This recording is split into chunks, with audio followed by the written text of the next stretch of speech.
सामाजिक आणि उत्कृष्ट काम करणाऱ्यांना पुरस्काराच्या माध्यमातून प्रोत्साहन मिळणार आहे. त्यांचे कार्य समाजापुढे आल्यास इतरांना प्रेरणा मिळणार असल्याचं प्रतिपादन पद्मश्री राहीबाई पोपरे यांनी केलंय.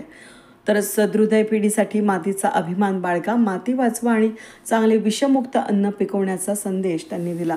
ज्ञानरचना सोशल फाउंडेशनच्या वतीनं सावेडी या ठिकाणी माऊली सभागृहामध्ये राज्यस्तरीय महाराष्ट्र आयकॉन अवॉर्ड सोहळ्याचं आयोजन करण्यात आलं होतं. या पुरस्कार प्रदान सोहळ्याच्या अध्यक्षीय भाषणात पद्मश्री पोपरे बोलत होत्या. या प्रसंगी कार्यक्रमाचे उद्घाटक म्हणून CA शंकर अंदानी, प्रमुख पाहुणे म्हणून लेखिका सरोज अल्हाट, सामाजिक कार्यकर्ते अमोल अल्हाट, आर्चेड प्री स्कूलच्या प्राचार्या शीतल साळवे, ज्ञानरचना सोशल फाउंडेशनच्या संचालिका सुप्रिया चौधरी, सारिका शिलार, संचालक प्रवीण साळवे यांच्यासह विविध क्षेत्रातील मान्यवर मोठ्या संख्येनं उपस्थित होते. पुढे पद्मश्री पोपरे यांनी सांगितलं की निसर्गाची जी शाळा शिकले ते समाजापुढे मांडत आहे. केमिकलयुक्त रासायनिक खतांमुळे आजार वाढले असून पुन्हा सेंद्रिय पद्धतीनं शेती करण्यासाठी वळावे लागणार आहे. माती वाचली तर पुढची पिढी वाचणार. माती चांगली राहिली तर चांगले अन्न येणार आणि चांगल्या अन्नातून भारताची सक्षम पिढी घडणार असल्याचं त्यांनी सांगितलं. विषमुक्त अन्नासाठी त्यांनी सेंद्रिय खतांचा अवलंब करण्यासाठी शेतीचं आवाहन केलं आहे. राज्यस्तरीय महाराष्ट्र आयकॉन अवॉर्ड सोहळ्यात विविध क्षेत्रातील कर्तृत्ववान व्यक्तींना उपस्थित मान्यवरांच्या हस्ते पुरस्कारानं सन्मानित करण्यात आलं. प्रास्ताविकामध्ये प्रवीण साळवे यांनी ज्ञानरचना सोशल फाउंडेशनचे शैक्षणिक साहित्य, बँक, गरजू महिलांसाठी शिवण प्रशिक्षण, ग्रामीण भागामध्ये सर्पदंश किंवा उपचार या विषयांवर व्याख्यानांचं आयोजन या सर्व विविध उपक्रमांची माहिती दिली.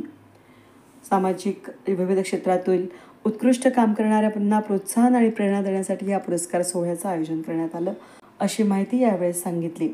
तर इतरांचं समाजकार्य सर्वांपुढे जाऊन समाजाला एक दिशा मिळण्याचा हेतू त्यांनी स्पष्ट केला. कार्यक्रमाचं सूत्रसंचालन रुचिका भोंडवे यांनी केलं तर आभार सारिका शेलार यांनी मानले.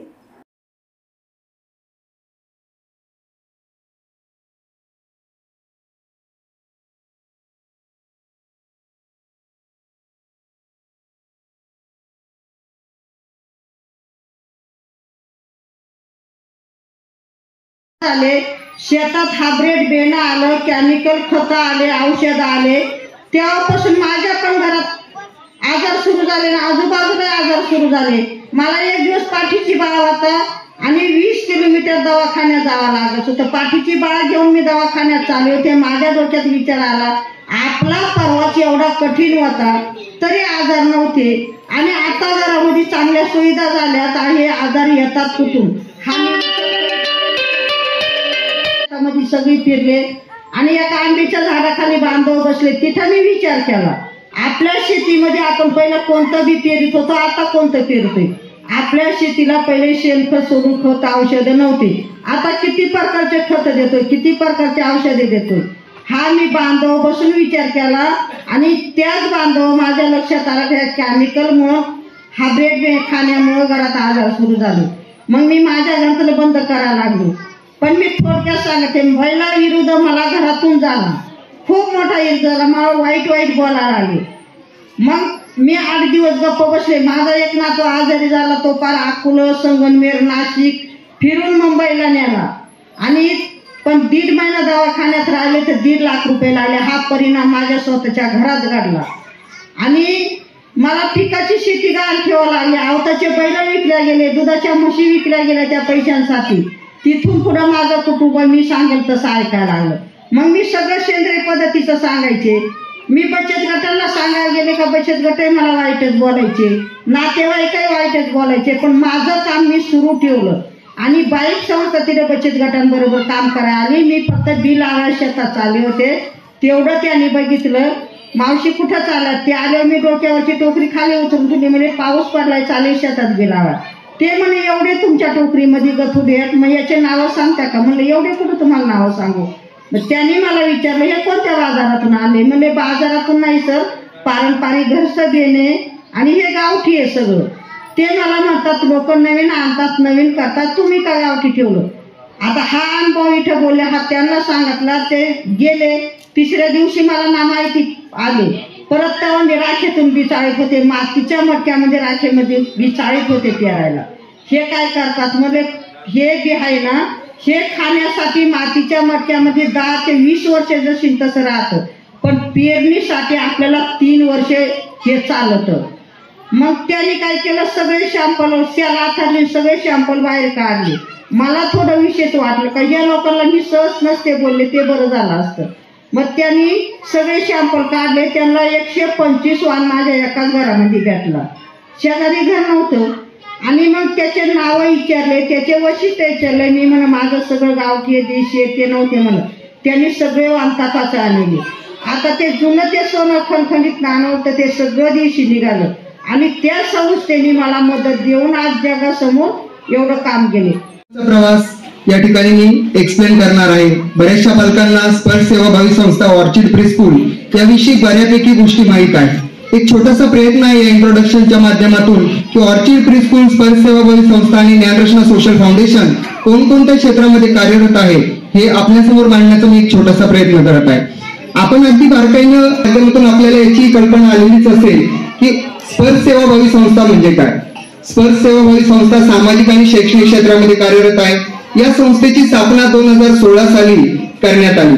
मुख्य हेतू शैक्षणिक प्रवाह विकसित करणे, दुर्लभ घटकांना शिक्षणाची ओळख करून देणे, त्याचप्रमाणे त्यांच्यापर्यंत शिक्षणाची गंगा पोहोचवणे या दृष्टीने प्रयत्न करत हा प्रवास आम्ही सुरू केला. सुरुवातीला अगदी छोटे छोटे उपक्रम, वृक्षारोपण असेल किंवा गावाखेड्यामध्ये जाऊन वेगवेगळी शिबिरांचं आयोजन करणे असेल या माध्यमातून या संस्थेचा प्रवास सुरू करण्यात आला. मागील 4 वर्षापूर्वी या संस्थेच्या माध्यमातून ऑर्चिड प्री स्कूल ही पूर्व प्राथमिक शाळा आलमगिरी या ठिकाणी सुरू करण्यात आली. या माध्यमातून विविध उपक्रम राबवण्यात येत आहेत. जसे की दिंडीचा असेल, वृक्षारोपणाचा कार्यक्रम असेल, गुरुपौर्णिमा असेल, रक्षाबंधन असेल, गणेशोत्सव असेल, नवरात्र उत्सव असेल, ग्रँड पॅरेंट्स डे असेल, फादर्स डे असेल, मदर्स डे असेल, मँगो डे असेल, विज्ञान प्रदर्शन असेल, विविध प्रकारचे कलरचे डे असतील, योग दिवस असेल, थोर महात्म्यांच्या जयंत्या पुण्यतिथ्या असतील, या राबवून विद्यार्थ्यांमध्ये कृतिशीलता विकसित करण्याचा प्रयत्न ऑर्चिड प्री स्कूलच्या माध्यमातून सातत्याने केला जात आहे. गेल्या 4 वर्षापासून जवळपास 230 विद्यार्थ्यांपर्यंत पोहोचण्याचा आम्ही प्रयत्न केलेला आहे. अनेक विद्यार्थी वेगवेगळ्या शाळांमध्ये पुढील शिक्षणामध्ये जात असताना नवीन विविध क्षेत्रांमध्ये आपला गुण दाखवत आहेत. वेगवेगळ्या क्षेत्रांमध्ये उंच अशी भरारी घेताना आपल्याला दिसत आहे. नगरमधल्या मोठमोठ्या नामांकित शाळांमध्ये आपले विद्यार्थी चांगल्या प्रकारे आपलं कौशल्य दाखवून त्या ठिकाणी चांगलं यश संपादन करताना आपल्याला पाहायला मिळत आहे. त्याचप्रमाणे ज्ञानरत्न सोशल फाउंडेशन या संस्थेची स्थापना 2023 मध्ये करण्यात आली. मुख्य हेतू सामाजिक जी विषमता आहे ती दूर करण्यासाठी प्रयत्न करणे, महिलांच्या सर्वांगीण विकासासाठी, त्याचप्रमाणे महिलांच्या विविध ज्या काही अडचणी आहेत, समस्या आहेत त्यावर काम करण्याचा प्रयत्न करण्यासाठी या संस्थेची स्थापना करण्यात आली. पुढे प्रवास सुरू असताना या संस्थेच्या माध्यमातून आम्ही पुरस्कार सोहळे आयोजित केले, ज्या माध्यमातून समाजातले जे विविध घटक आहेत ज्यांना प्रेरणा मिळावी आणि त्यांच्या हातामध्ये चांगल्या प्रकारचं कार्य घडावं हा मुख्य उद्देश डोळ्यासमोर ठेवून या संस्थेच्या माध्यमातून गोवा पणजी या ठिकाणी या विधानसभेचे अध्यक्ष रमेशजी तवडकर यांच्या प्रमुख उपस्थितीमध्ये पुरस्कार सोहळ्यांचं आयोजन आम्ही केलं. त्याचबरोबर एज्युकेशनल बँक जो ट्रायबल झोन आहे, ट्रायबल झोन मध्ये असणाऱ्या मुलांना शैक्षणिक साहित्य पुरवण्याचा प्रयत्न गेल्या 2 वर्षापासून सातत्याने आम्ही करत आहोत. जवळपास 100 विद्यार्थ्यांपर्यंत आम्ही हे शैक्षणिक साहित्य पोहोचवण्याचा प्रयत्न केलेला आहे. त्यातील नगर जिल्ह्यातील पासनळी या ठिकाणी असणारी जी जिल्हा परिषदची शाळा आहे त्या ठिकाणी आम्ही साहित्य पोहोचवलं. त्याचप्रमाणे ठाणे जिल्ह्यामध्ये जो शहापूर तालुका आहे या ठिकाणी असणारा जो ट्रायबल झोन आहे येथील जिल्हा परिषदच्या शाळेमधील विद्यार्थ्यांपर्यंत आम्ही साहित्य पोहोचवण्याचा प्रयत्न केला. हा सगळा प्रवास करत असताना आणखीन काही योजना आम्ही आखलेल्या आहेत. जसे की गोव्यामध्ये महिलांच्या सुरक्षिततेसाठी आम्ही काही हेल्पिंग सेंटर सुरू करण्याचा विचार करत आहोत. त्या दृष्टीने एक पाऊल आम्ही शासनासोबत विचार विनिमय करून पुढे टाकण्याचा प्रयत्न करत आहोत. त्यासोबत इंग्रजी माध्यमाची शाळा शहरी भागामध्ये सुरू करण्याचा आमचा एक मानस आहे. या आणि असंख्य योजना घेऊन आम्ही आमचा प्रवास सुरू केलेला आहे आणि सातत्याने त्याच्यासाठी आम्ही त्याचप्रमाणे जे वेगवेगळ्या प्रकारचे दाते आहेत या दात्यांच्या माध्यमातून आम्ही धडपड करत आहोत. या ठिकाणी आज आपण प्रामुख्याने स्पर्श सेवाभावी संस्था संचलित ऑर्चिड प्री स्कूलच्या अॅन्युअल डेच्या निमित्ताने जमलेलो आहोत. विद्यार्थ्यांमधली जे विविध कौशल्य आहेत त्यांचा गुणगौरव या ठिकाणी करण्याचा प्रयत्न आपण या आजच्या कार्यक्रमाच्या माध्यमातून करणार आहोत. तसेच महाराष्ट्र आयकॉन अवॉर्ड 2025च्या माध्यमातून आपण महाराष्ट्रभरातील 15 विविध क्षेत्रामध्ये नामवंत अशा व्यक्तींचा सत्कार सन्मान या ठिकाणी आपण करणार आहोत.